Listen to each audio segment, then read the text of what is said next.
নমস্কার, ভালোবাসার মিষ্টি আলাপ চ্যানেলে আপনাদের সবাইকে স্বাগত। চিকেন কারি তো আপনারা অনেকবার বানিয়েছেন, একবার এই পদ্ধতিতে বানিয়ে দেখুন, অসাধারণ লাগবে। আমি আজকে খুব সহজভাবে আপনাদের করে দেখাবো।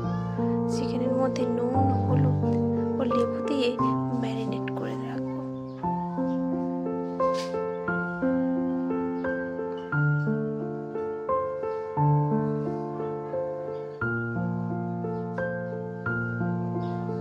ভালোভাবে মাখিয়ে আধ ঘন্টা রেখে দিতে হবে।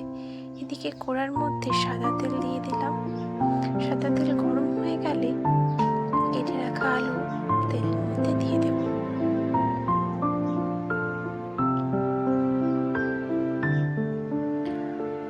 আলুগুলোকে একটু নেড়ে ছেড়ে তারপর ওর মধ্যে নুন, হলুদ দিয়ে দেব। এই সময় নুন দিয়ে দিলে আলুর মধ্যে সুন্দরভাবে নুনটা ঢুকে যাবে।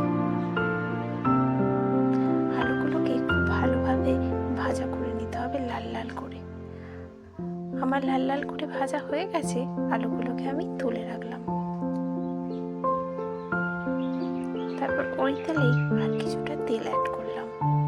তেলটা গরম হয়ে গেলে ওর মধ্যে শুকনো লঙ্কা, তেজপাতা ফোড়ন দিয়ে দিলাম। শুকনো লঙ্কা ভালোভাবে ভাজা হয়ে গেলে গোটা গরম মশলা দিয়ে দিলাম। তারপর কেটে রাখা পেঁয়াজও দিয়ে দিলাম, সাথে চেরা কাঁচা লঙ্কা। সব কিছুর সাথে ভালোভাবে মিশিয়ে নিলাম।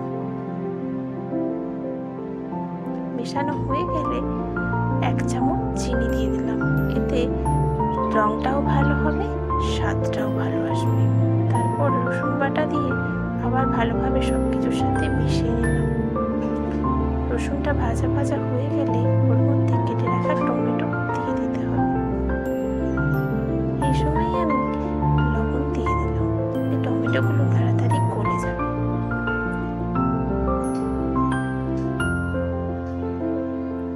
টমেটোগুলো গলে গেলে ওর মধ্যে আদা বাটা দিয়ে দিলাম। আদা বাটাটা সব কিছুর সাথে ভালোভাবে মিশিয়ে একটু ভাজা ভাজা করে নিলাম। তারপরে লঙ্কা গুঁড়ো, হলুদ গুঁড়ো দিয়ে দিলাম। আপনারা আপনাদের পরিমাণ মতো ঝালটা দিয়ে দেবেন। তারপর সব কিছু মিশিয়ে নিয়ে ভালোভাবে কষিয়ে নিতে হবে। মশলা থেকে তেল ছেড়ে দিলে আমি আবার একটু জল দিয়ে ভালোভাবে কষিয়ে দেব।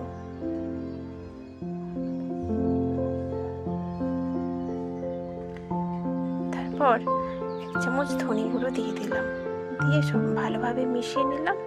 আমার মশলা কষানো হয়ে গেছে, ম্যারিনেট করা চিকেনটা ওর মধ্যে দিয়ে দিলাম। মশলার সাথে ভালোভাবে চিকেনটাকে মিশিয়ে নিলাম। চিকেনটাকে খুব ভালোভাবে মিডিয়াম আঁচে কষিয়ে নিতে হবে।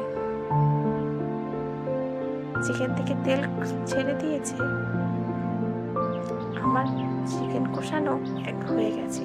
এরপর ভেজে রাখা আলুগুলো মধ্যে দিয়ে কিছুক্ষণ কষিয়ে নেব।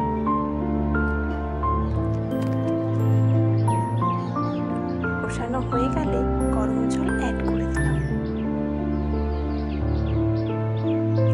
জলটা ফুটে গেলে ওর মধ্যে একটা টমেটো কুচি আর 2টো কাঁচা লঙ্কা দিয়ে দিলাম। কাঁচা লঙ্কাগুলো কিন্তু আমি চিড়ে দিইনি, ফ্লেভারের জন্য দিলাম, এর থেকে ঝাল আসবে না। তারপর আপনারা এই সময় লবণটা চেক করে যদি কম হয় দিয়ে দেবেন। আলুগুলো সেদ্ধ হয়ে গেছে, চিকেন কারি আমার মোটামুটি হয়ে গেছে। এই পর্যায়ে ধনেপাতা কুচিও দিয়ে দিলাম, দিয়ে কিছুক্ষণ ফুটিয়ে নেব।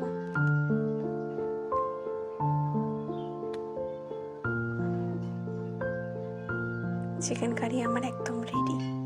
আপনারা অবশ্যই ট্রাই করবেন, অসাধারণ খেতে হয়। ভালো লাগলে লাইক, কমেন্ট, শেয়ার করবেন আর চ্যানেলটিকে সাবস্ক্রাইব করবেন।